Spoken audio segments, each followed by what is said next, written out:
7월 첫 주부터 오늘까지 사도행전 말씀을 통해서 초대교회에 있었던 중요한 사건들을 짚어보면서 그 교훈들을 살펴봤습니다.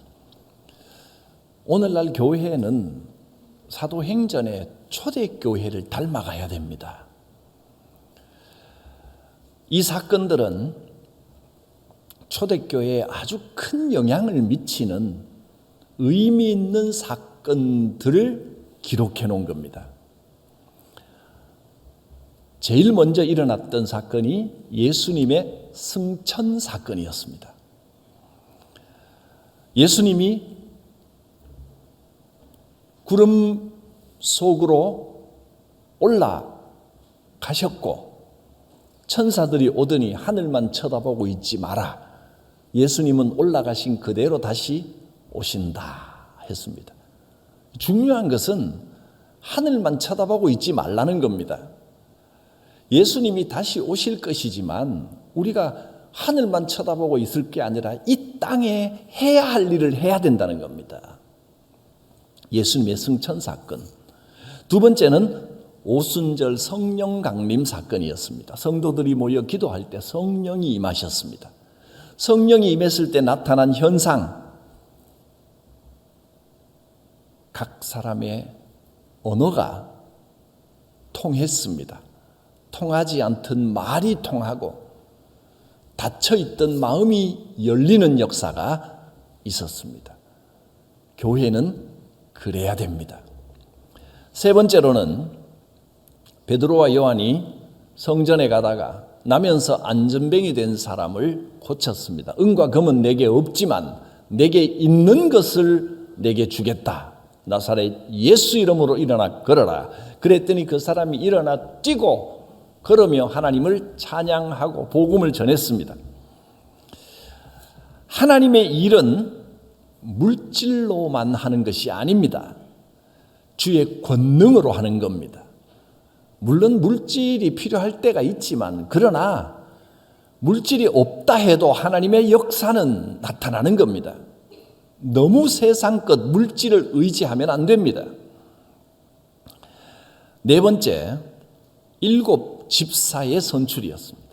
교회에 문제가 생기고 다툼이 생겼을 때 어떻게 문제를 해결했습니까? 좋은 일꾼을 뽑았습니다. 일꾼 뽑는 일이 그렇게 중요합니다. 일꾼 잘못 뽑으면, 일꾼 뽑는 일의 기준이 잘못되면 교회는 언제나 분쟁과 다툼에 휩싸입니다. 그리고 여타의 문제가 있을 때 일꾼 잘 뽑으면 교회에 새 힘이 생기고 문제가 해결되는 겁니다. 그래서 일꾼 뽑는 일, 항존직 선거하는 일이 교회에 힘을 주는 일이 돼야 합니다. 다섯 번째, 그 7 집사 중 한 사람인 스데반이 돌에 맞아 순교를 당하면서 교회에 엄청난 박해와 고난이 있었습니다. 사람들이, 성도들이 예루살렘 주변에 살지를 못하고 다 뿔뿔이 흩어져 버렸습니다. 그런데 그 고난이 박해요 고난인 줄만 알았던 그 사건이 사실은 하나님의 뜻이었습니다. 고난을 받아 다 흩어졌는데 흩어진 곳에서 복음을 전하니까 복음이 온 세계로 퍼져가는 놀라운 결과가 있었던 겁니다. 고난도 때로는 하나님께서 사용하시는 하나님의 일을 이루는 과정임을 알아야 됩니다. 여섯 번째, 지난주에는 사울이 부활하신 예수님을 만나고 회심하여 바울이 되는 사건을 보았습니다. 예수님께서 일방적으로 강권적으로 나타나시고 은혜를 베푸셔서 바울로 변화시켜 주셨습니다. 하나님의 그 크고 놀라우신 사랑에 우리가 하는 일은 아무것도 없습니다. 하나님의 사랑은 일방적이고 강권적이었습니다. 오늘은 7번째로 고넬료라는 사람에 관한 내용입니다. 이 7가지 사건들은 하나하나 모두가 초대교회가 어떤 방향으로 운영이 되었고 또 어떻게 오늘날의 교회가 가야 되는지를 알려주는 아주 하나하나가 아주 중요한 의미가 있는 사건들이었습니다. 여기에 이제 제가 특별히 주제로 다루지 않고 중요한 사건이었음에도 그냥 건너뛴 사건 중에는 아나니아와 삽비라 사건이 있는데 그건 또 비슷한 어떤 주제가 겹치는 부분이 있기 때문에 좀 다른 기회에 말씀을 전하도록 하겠습니다. 오늘은 고넬료라는 사람에 대한 내용입니다. 이 사건도 초대교회에 큰 영향을 미쳤습니다. 이방인 중에 로마 사람입니다. 유대인들은 당시에 로마인들을 굉장히 싫어했습니다. 왜냐하면 로마의 식민 지배를 받고 있었기 때문입니다. 우리나라 이제 광복 80주년을 지난 금요일에 맞이했지만 여러분 일제치하에서 일본 순사를 대하는 느낌이라 생각하면 정확할 겁니다. 로마 군대의 백부장입니다. 백부장이 오늘날로 하면 거의 장성급입니다. 원스타, 투스타 되는 사람입니다. 그 위에 뭐 천부장이 있지만 100명을 거느리면 로마 군대 100명의 지휘관이면 굉장히 높은 지위입니다. 사람들이 벌벌 떠는 지위에 있는 군인입니다. 그런데 이 고넬료는 식민지인 유대 땅에 와서 군인 생활을 하고 있는데 참 착한 사람입니다. 아직 예수 그리스도에 대해서는 모르지만 유대인들이 섬기는 하나님, 뭔가 이 천지를 창조하신 하나님이 계실 거라는 두려운 마음을 가지고 구제도 많이 하고 선한 일도 많이 하고 또 정확하게 성경 말씀을 잘 몰라도 그래도 뭔가 하나님 앞에 기도를 하는 삶을 살아야 된다. 이런 마음을 갖고 있는 사람이었습니다. 하나님께서 그런 고넬료에게 나타나셨습니다. 어느 날 기도를 하는데 하나님의 사자가 고넬료야, 너는 베드로라는 사람을 초청하여 집에 데리고 오너라. 어디 가면 욥바라고 하는 곳에 가면 누구누구의 집에 지금 베드로가 머물고 있으니 사람들을 보내어 그를 초청하라. 이렇게 말씀하셨습니다.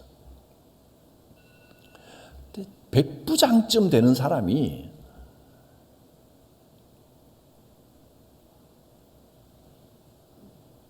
그 시대에 천대받고 박해받던 예수를 믿는 그 사람 중에 하나를 초청한다?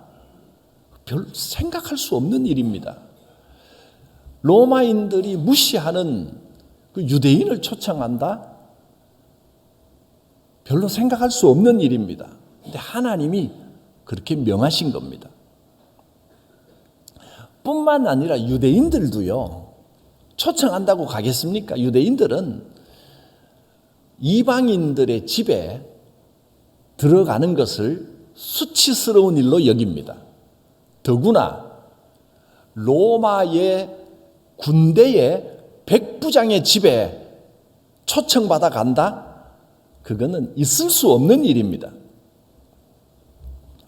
그런데 하나님께서 고넬료에게 베드로를 초청하라고 명하신 겁니다. 그리고 바로 그때 동시에 고넬료가 환상을 봤던 그때 베드로에게도 환상이 나타납니다. 베드로가 본 환상은 이렇습니다. 기도를 하고 있는데 갑자기 하늘에서 네모난 접시 같은 큰 그릇이 내려옵니다. 그 그릇의 네 귀퉁이에 끈이 4개가 이렇게 매달려서 하늘에서 들려 내려옵니다.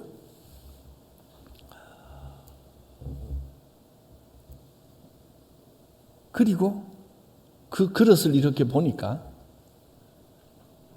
음식이 담겨 있는데 그 음식들이 하나같이 구약 율법에서 먹으면 안 된다고 한, 먹지 말라고 한, 먹으면 부정하고 더러워진다, 더러운 음식이다, 더러운 동물이다, 그렇게 규정하고 있는 음식들만 잔뜩 담겨 있는 겁니다. 그리고 주님이 음성이 들리는데 베드로야 잡아 먹어라 하시는 겁니다. 베드로가 깜짝 놀랐습니다. 아니 하나님 어떻게 저 음식들을 먹으라고 하십니까? 절대로 안 됩니다. 저는 성경을 지켜왔고 성경에서 먹지 말라고 하는 음식들 한 번도 입에 댄 적이 없는데 왜 저 부정하고 더러운 음식들을 먹으라고 하십니까? 안 됩니다. 못 먹습니다. 말씀을 지켜야 됩니다. 그랬더니 하늘에서 또 두 번째 음성이 들립니다. 하나님께서 깨끗하게 만드셨는데 왜 네가 더럽다고 하느냐? 하나님께서 깨끗하게 만드신 것을 속되다 하지 말라. 근데 베드로가 보기에는 아무리 봐도 분명히 율법에 먹으면 안 된다, 부정탄다, 더러워진다, 절대 입에 대지 마라 해놓은 음식들이란 말이에요. 하나님 어떻게 이걸 먹습니까? 다시 또 하늘에서 음성이 들리고 이런 과정을 똑같은 환상을 3번이나 봤다는 겁니다. 이 환상이 무슨 뜻이겠습니까? 여러분 한번 해석을 해보시겠습니까? 첫째로 그릇이 하늘에서 내려왔다는 것은 이 계시가 하나님의 뜻이라는 겁니다. 두 번째, 접시가 네모났습니다. 사각형 모양입니다. 그 귀퉁이에 끈이 매달려 있습니다. 그 의미는 네모, 사각형은 항상 동서남북을 상징합니다. 이 땅의 모든 곳을 상징합니다. 그래서 4는 땅의 숫자라 그렇게 불립니다. 모든 지역을 상징하고 모든 나라와 모든 민족에 대한 것이다 라는 의미입니다. 세 번째로 하늘에서 내려온 그 그릇에 각종 동물들이 유대인들이 먹으면 안 된다고 했던 동물들로 만든 음식들이 담겨 있었다는 것은 유대인들이 지금까지 이방인들은 상대하지 말아야 될 인간들로 취급을 했습니다. 상종하지 말아야 된다. 저 부정탄 인간들이다라고 생각했는데 하나님께서 깨끗하게 하셨다. 이제는 달라져야 된다. 이방인들을 용납하고 품고 그들에게 복음을 전하라. 이런 메시지를 주시는 겁니다. 복음을 전하는데 사람을 구별하거나 차별하지 말라. 그런 뜻입니다. 그리고 이 환상이 3번 반복됐습니다. 왜 3번씩이나 반복했을까요? 베드로가요, 기도하다가 이 환상을 한 번만 봤다면 그럴 리가 없다 이렇게 생각했을 겁니다.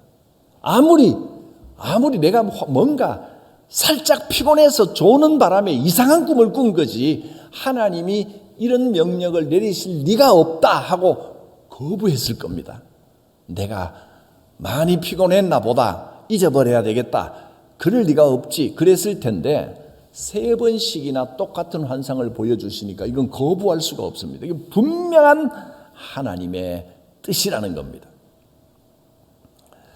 베드로가 본 이 환상이 주는 의미는 이방인들에 대한 것입니다. 민족이나 인종이나 사람에게 차별하지 말고 어디서든지 누구든지 예수 그리스도를 믿기만 하면 구원을 받는다라는 것을 알려주는 겁니다. 유대인들이 부정하다고 생각했던 음식들, 절대 먹으면 안 된다고 생각하는 그 음식들이 접시 위에 놓여 있었고, 그것을 먹어라 하는 것은 이제는 하나님께서 깨끗하게 하셨다. 이방인들을 차별하지 말고 유대인들에게와 똑같이 복음을 전해라. 하나님께서 그들을 받아들이셨고 깨끗하게 하셨다 한 겁니다. 오늘 주시는 말씀의 강조점이 바로 여기에 있습니다. 베드로가 본 환상의 직접적인 의미는 조금 있으면 고넬료 집에서 사람이 올 텐데 너 그 거절하지 말고 가라, 이런 의미고, 오늘 이 말씀을 통해서 우리에게 주시는 교훈은 어떤 사람이든지 사람을 대할 때 차별하지 마라. 어떤 죄인이라도 죄를 먼저 보지 말고 사람을 먼저 보라.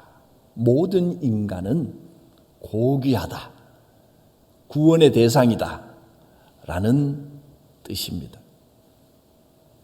이 사건이 초대교회에 엄청난 영향을 미쳤습니다. 이 사건 이후로 베드로가 고넬료 집에 가서 고넬료의 가족들을 만나고 그들에게 세례를 베풀고 그들을 구원하고, 그 다음에 오늘 10장을 읽었는데 11장에 가면 베드로가 예루살렘 교회의 지도자들을 모아가지고 하나님께서 이렇게 하셨다. 우리가 앞으로 이방인들을 포함해서 다른 사람들을 대할 때 어떻게 해야 될 것인가. 집중적으로 회의를 하고 의논을 하고 이제 이방인 지역에 바나바를 파송하고 완전히 이 선교의 방향이 바뀐 겁니다. 큰 영향을 미쳤고, 오늘도 우리도 베드로가 환상을 보았던 것처럼 하나님의 말씀에서 은혜를 받고 교회와 성도가 나아갈 바를 제대로 알아야 됩니다. 예수님께서는 바리새인들이나 서기관들이나 유대교의 랍비들, 지도자들이 절대로 안 된다 했던 일을 서슴없이 하셨습니다. 예수님은 세리의 집에 들어가서 축복해주고 함께 음식을 나눠 먹었고, 세리는요, 유대인들이 저거 매국노다, 저거 구제불능인 인간이다, 접촉도 하면 안 된다, 말도 섞으면 안 된다라고 했던 사람들인데 스스럼없이 세리들에게 찾아가서 그들에게 대화하고 음식도 같이 먹고, 또 죄인들, 어떤 죄인이라도 구별하지 않고 찾아가셨습니다. 만나셨습니다. 심지어는 창녀들도, 가장 더럽고 추악하고 저주받은 인생이고 상대도 하면 안 된다고 했던 창녀들에게도 예수님은 찾아가서 대화하고 너희 중에 죄 있는 자가 돌을 던져라 하셨습니다. 하나님께서 받아들이신 사람을 우리의 선입견으로 저 사람은 안 돼 하고 거부하는 일이 있어서는 안 된다 하는 겁니다. 진정한 믿음은 사람을 차별하지 않고 열린 마음으로 사랑하는 겁니다. 하나님께서 쓰시는 사람이 되려면 먼저 인간이 자기의 고집과 자기의 선입견을 내려놔야 됩니다. 원칙은 이겁니다. 죄보다, 우리 모두는 죄인입니다. 그런데 죄보다 사람을 먼저 보라 하는 겁니다. 하나님께서 모든 사람을 사랑하셔서 생명을 주셨는데, 사람을 볼 때 하나님께서 만드신 생명을 먼저 봐야지, 저 사람은 죄인이니까 이런 마음을 보고 상종도 하지 말아야지, 이렇게 접근하면 안 된다는 겁니다. 오늘날 우리의 모습을 돌아봅니다. 성도들과 교회들이 어떤 마음으로 복음을 전하고 어떤 마음으로 사람들을 대하고 있습니까? 저 사람은 안 돼. 저 사람은 상종도 못하겠다. 이렇게 전제하고 들어가면 안 된다는 겁니다. 특히 오늘날 교회들이 가장 예민한 문제로 이 동성애 문제를 가지고 엄청나게 목소리를 높이면서 세상과 싸우고 다투려고 합니다. 그게 과연 옳은 일인가 좀 돌아봐야 됩니다. 차별금지법을 반대합니다. 근데 뭐 우리 중에 차별금지법에 대해서 자세히 아는 사람이 별로 없습니다. 그런데 그거 다 떠나서 교회가 사람을 차별해야 된다라고 말하는 게 좀 이상하지 않습니까? 교회가 주장하는 것이 아무리 인간일지라도 차별을 해야 됩니다. 그 차별을 금지하자는 법을 반대한다는 게 아무리 생각해도 이상하지 않습니까? 교회가 저 사람은 죄인이기 때문에, 저 인간들은 죄인들이기 때문에 손가락질하고 멀리 해야 된다라고 혐오를 조장하는 것이 이상하지 않습니까?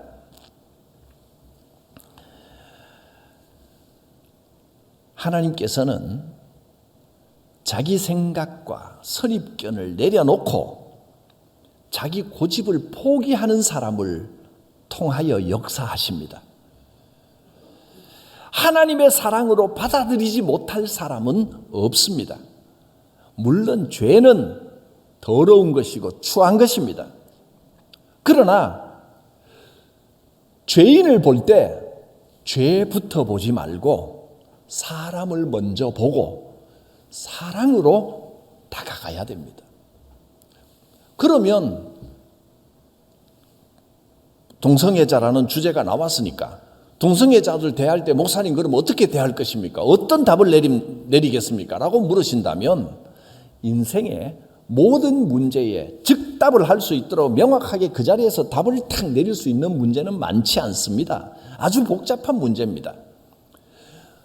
그런 사람이 있다면 당장 계속해서 그 행위를 끊지 못하고 있는 사람을 내쳐야 됩니까? 품어야 됩니까? 라고 묻는다면 저는 이렇게 답하겠습니다. 주의 이름으로 함께 고민하면서 함께 기도하면서 문제를 해결해 나가는 것이지 죄인이다 아니다 그 자리에서 칼로 무자듯이 두부 썰듯이 싹 잘라서 이야기할 수 있는 문제가 아니라는 겁니다. 오늘 말씀을 통해서 주님이 주신 말씀을 통해서 분명하게 말할 수 있는 것은 여러분 차별하지 마십시오. 인간을 어떤 이유로 혐오하지 마십시오. 그것은 교회와 성도가 할 일이 아닙니다. 미워하고 혐오하고 멀리하는 것은 사탄의 일이지 결코 교회가 할 일이 아닌 것입니다. 아무리 이렇게 말해도 그래도 더러운 죄를 함께 할 수 없습니다. 용납할 수 없습니다라고 말씀하시는 분들도 계실 겁니다. 그래서 이 말씀은 성경의 본문이 이렇기 때문에 저도 상당히 지금 용기 내서 전하는 겁니다. 말씀대로 전해야 되기 때문입니다. 하나님께서 베드로야 잡아 먹어라 하는데 베드로는요 뭐라고 했습니까? 주여 그럴 수 없습니다. 속되고 깨끗하지 않은 것을 내가 언제든지 먹지 아니하였나이다. 베드로의 응답이 놀랍지 않습니까? 하나님께서 지금 먹어라 하는데 못 먹습니다. 안 됩니다. 그 베드로의 말이 굉장히 모순입니다. 무슨 말이냐면 하나님께서 먹어라 명령하셨는데 하나님께서 명령하신 것이 구약 성경에 나와 있는데 하나님께서 먹지 말라고 명령하셨기 때문에 하나님께서 먹으라고 명령하셔도 나는 먹지 않겠습니다. 이 말이 이상하지 않습니까?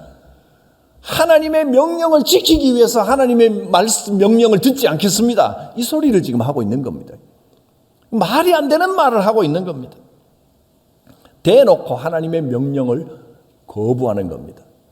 인간의 편견, 선입견, 고집이 이렇게 무섭습니다.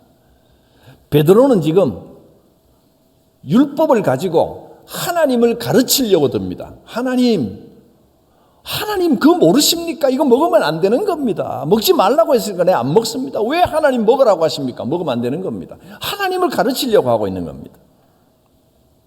우리의 삶 가운데 이런 일은 없습니까? 하나님이 뭐라고 하셔도 하나님 안 되는 건 안 되는 겁니다. 절대로 안 됩니다. 저는 그렇게 못하겠습니다. 그때 베드로를 책망하는 음성이 들려온 겁니다. 하나님께서 깨끗하다고 하셨는데 왜 네가 더럽다 하느냐? 하나님께서 깨끗하게 하신 것을 속되다 하지 말라. 하나님께서는 베드로의 마음 속에 있는 그 고집, 자기가 생각한 전통, 그 틀을 깨라고 명령하셨습니다. 그 고집이 깨져야 하나님께 올바로 쓰임받을 수 있습니다. 자기의 사고방식, 자기의 고집이 꺾어지지 않는 사람은 쓰임받을 수 없습니다. 그러면 목사님, 그 다음 문제를 어떻게 해결하려고 그러십니까? 이 세상이 이 동성애 문제 때문에 복잡하고 죄가 많아지고 이런데 목사님이 그 사람들 쫓아내야 된다, 상종도 하지 말아라고 설교를 해야지. 아무리 성경에 그렇게 있더라도 그렇게 말씀하시고 나면 뒷일을 어떻게 책임지려고 하십니까? 뭐 그렇게 항의하는 분들도 많이 실제로 있고 있을 수 있습니다. 그러나 저는 이렇게 대답하겠습니다. 하나님을 믿으십시오. 하나님께서 책임지십니다. 사람은 말씀대로 순종하면 뒷일은 하나님께서 책임지십니다. 하나님을 그렇게 못 믿고 자기가 처음부터 끝까지 전부 다 해결하려고 하면 그게 무슨 믿음입니까? 우리는 말씀대로 행하고 남은 일은 하나님께서 책임지십니다. 여러분 두고 보세요. 하나님께서 책임지십니다. 교회는 사랑을 말해야지 교회가 차별을 말하고 교회가 혐오를 조장하고 그래서는 안 되는 겁니다. 오직 사랑뿐입니다. 죄보다 사람을 먼저 보십시오. 예수님께서 그랬습니다. 오늘 하나님께서 이 말씀을 통하여 우리에게 그렇게 명하고 계신 겁니다. 베드로에게 주신 이 환상을 통해서 초대교회는 자기들이 가지고 있던 편견, 고집을 버리고 하나님의 뜻에 순종하는 법을 배웠습니다. 그래서 10장 45절에 보면 베드로와 또 유대인들이 고넬료의 집에 방문을 해서 베드로와 함께 온 할례 받은 신자들, 아주 경건하게 꼭 율법대로 해야 된다라고 주장했던 사람들 의미하는 겁니다. 베드로와 철저히 율법을 강조했던 할례 받은 신자들, 그들도 뭐라고 했냐면 이방인에게도 성령을 부어주시는구나 하고 깜짝 놀랐습니다. 우리의 편견으로 이방인은 죄인들이다 하고 이방인을 볼 때 사람을 보기보다 죄를 먼저 보았던 것이 잘못된 것이구나 하고 깨달았습니다. 이때부터 이방인들에게도 세례를 주기 시작했고 유대인과 이방인들이 다 성령 안에서 하나가 됐습니다. 초대교회의 방향이 완전히 달라진 겁니다. 제발 기도할 때 하나님 악한 것들을 차별하게 하여 주시옵소서 하고 기도하지 마시기 바랍니다. 사람을 혐오하고 미워하는 기도하지 마시길 바랍니다. 오직 하나님의 사랑 안에서 하나님께서 깨끗하게 하신 것을 내가 속되다 하지 말라. 교회는 오직 사랑을 말해야 됩니다. 용납하고 품어줘야 됩니다. 죄인에게 다가가서 그 고귀한 생명을 먼저 볼 줄 알아야 합니다. 이 말씀에 순종하여 하나님의 뜻대로 살아가며 쓰임받는 은혜가 있기를 바랍니다. 기도합니다. 거룩하신 하나님, 죄인된 우리를 불러주신 그 크신 사랑을 감사합니다. 그러나 우리는 어느새 나는 의인이고 다른 이들은 죄인이다 하며 사람을 구분하여 나누고 혐오하고 차별하는 자리에 서버렸습니다. 오늘 이 주신 말씀을 통하여 고넬료에게 다가간 베드로처럼 우리의 마음을 열어주시옵소서. 사랑으로 세상을 대하게 하여 주시옵소서. 예수님의 이름으로 기도드립니다. 아멘. 사도신경으로 우리의 신앙을 고백합니다. 나는 전능하신 아버지 하나님 천지의 창조주를 믿습니다.